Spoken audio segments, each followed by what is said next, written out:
I finally looked in the mirror and I accepted, this is who you are, Sarah. You're strong, fast, you're powerful. Why can't you see that in yourself?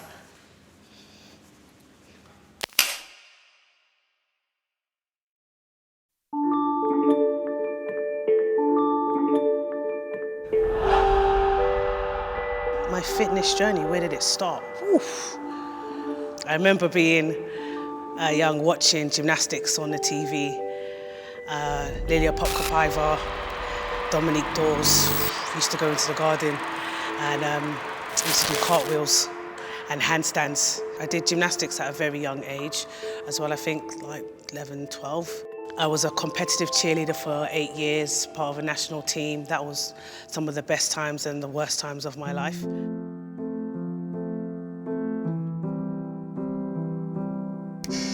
I've always wanted to be a cheerleader. From the show Bring It On, hey, yeah, that's me. Hey, I've got that energy, so I just, yes. When I found a team when I was in my late 20s, I started late. I was a good tumbler, I was a good bass, but who doesn't want to be a flyer? Who doesn't want to be at the top? So I was put in the air eventually, and I loved it, absolutely loved it. But I always had this fear that I was too big to be in the air. All the other flyers, they were petite, slim builds. They didn't have my type of muscular physique. So I ended up trying to lose a lot of weight.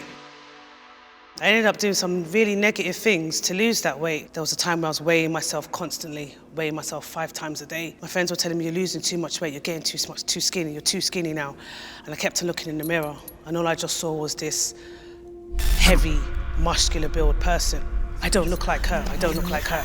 They're gonna pull me out of the air. They're gonna pull me out. And I couldn't see it. I couldn't see that I was suffering from body dysmorphia.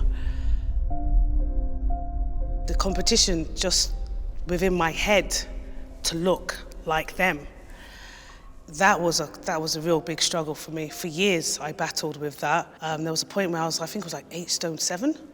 And I kept on asking the other lighter girls, how much do you weigh? How much do you weigh?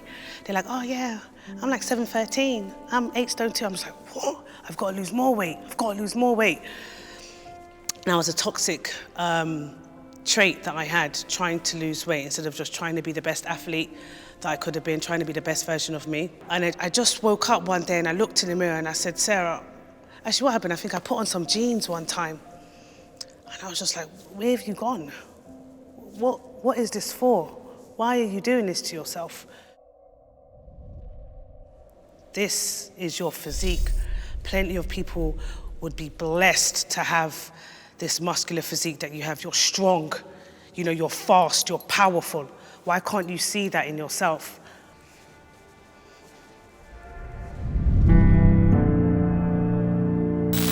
Working with kids really helped me turn it around, you know. Sometimes they call certain kids unteachable and unreachable, but they're not unteachable, they're not unreachable. They're just misunderstood, so am I. And I just wanted to be a good role model for them. So I thought, you know what, I'm going to do this for my students. I really am going to be a better version for my students, for myself, for my mental health.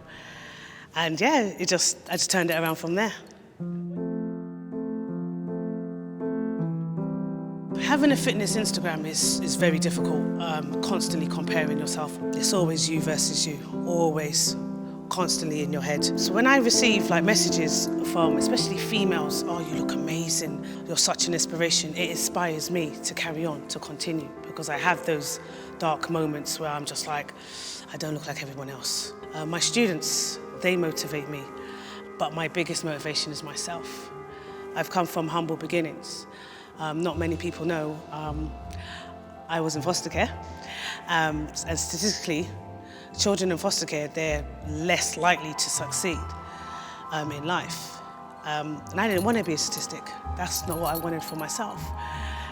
So I've inspired myself to be better, to be the best version of myself. That's why I work with kids. That's why I use fitness as a means to cope through all of the difficulties that I've had.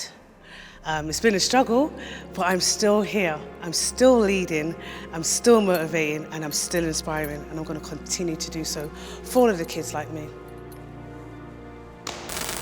What's next for SB? I don't know, but whatever is going to be big. Me, I'm just going to live life. I'm going to enjoy, and I'm just going to be unapologetically me, and hopefully that's it. Yeah, baby.